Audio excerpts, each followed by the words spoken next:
நீலகிரி மாவட்டம் கோத்தகிரி நேரு பூங்காவில் கோடை விழாவின் முதல் நிகழ்ச்சியாக 2 நாள் காய்கறி அலங்கார கண்காட்சி நடைபெற்றது.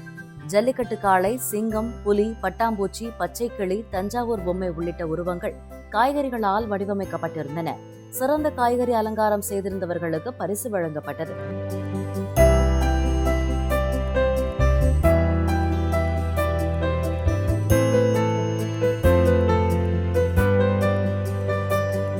நிகழ்ச்சியில் பேண்ட் வாத்திய இசைக்கேற்ப சுற்றுலா பயணிகள் உற்சாக நடனம் ஆடினர்.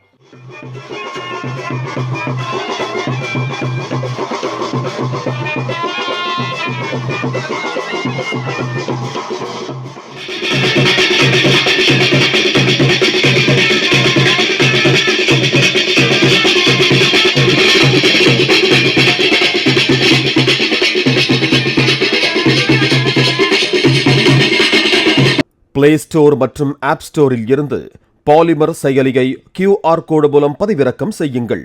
செய்திகளை உடனுக்குடன் பெறுங்கள்.